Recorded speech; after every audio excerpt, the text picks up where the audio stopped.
Aza Filali, bienvenue et merci d'être avec nous dans MO sur TV5 Monde. Vous êtes écrivain, votre 6e roman s'appelle Les Intranquilles, édition Elisade. Alors vous signez le portrait au plus près des corps d'une société tunisienne bouleversée par la Révolution. En quoi la chute d'un dictateur va-t-elle chahuter des femmes, des hommes, des vies jusque-là faites de certitude? Oui, bonjour.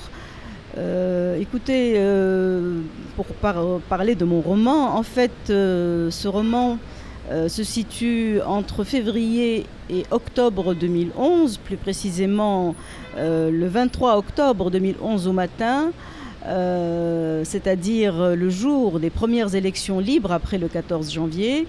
Et justement, son objectif ou sa thématique essentielle est d'essayer de voir dans quelle mesure des bouleversements extérieurs n'affectent pas seulement les institutions, les structures étatiques, mais agissent aussi très profondément sur les êtres, sur les vies individuelles et peuvent parfois changer des trajectoires.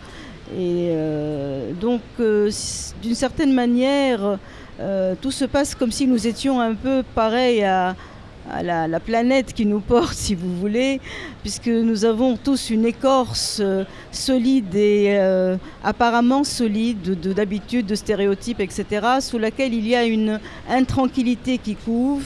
Et il suffit que les événements s'y prêtent, que les événements soient fortement ressentis pour que justement cette sorte d'intranquillité se faufile à travers une écorce qui s'est fissurée et remonte en surface. Alors justement, et c'est ce que j'ai essayé de traduire. Oui, pourquoi ce champ lexical de la peau, justement? Je sais que vous êtes médecin, je sais aussi que vous avez failli appeler votre roman, lorsque vous avez commencé à l'écrire, Fait de peau, F-A-I-T-S, fait de peau. Pourquoi ce champ lexical justement de la peau, de la démangeaison? On est même parfois dans la dermatologie, hein. Oui, absolument. Écoutez, c'est toujours dans la même veine de cette intranquillité profonde que bien des gens méconnaissent et qui remonte en surface. Et en surface, à la surface d'un être, il y a la peau, cette enveloppe qu'on dit prétendument muette mais qui parle. Et dans mon texte, il y a en fait une double parole, des événements qui sont doubles, dans le sens où la trajectoire des principaux personnages est fidèlement associée à des modifications qui surgissent au niveau de leur peau.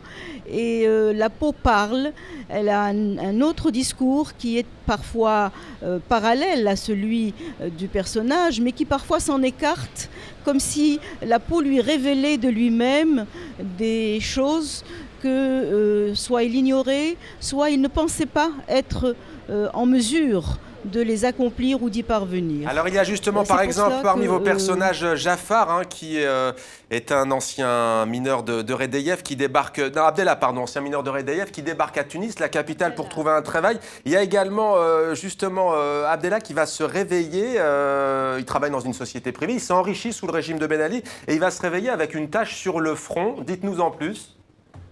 Oui, tout à fait. Jafar, qui est un des personnages principaux de ce texte, qui est un banquier, fonctionnaire dans une banque, et qui s'est enrichi, disons, frauduleusement sous l'Ancien Régime, se réveille un jour avec une tache sur le front, la fameuse tache de prière, vous savez, mais la tache s'est mise à grandir de manière démesurée, de sorte que ça le gêne profondément. Il ne comprend pas ce qui lui arrive, et c'est la même chose pour les autres personnages.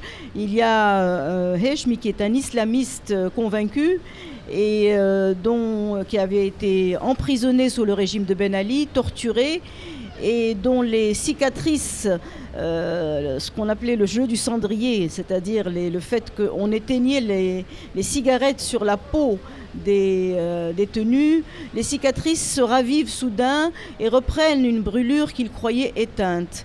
Donc la peau parle pour chacun des personnages à sa manière, et ce discours parallèle, mais également qui enrichit le texte d'une dimension parfois singulière, parfois inattendue, me paraît essentiel.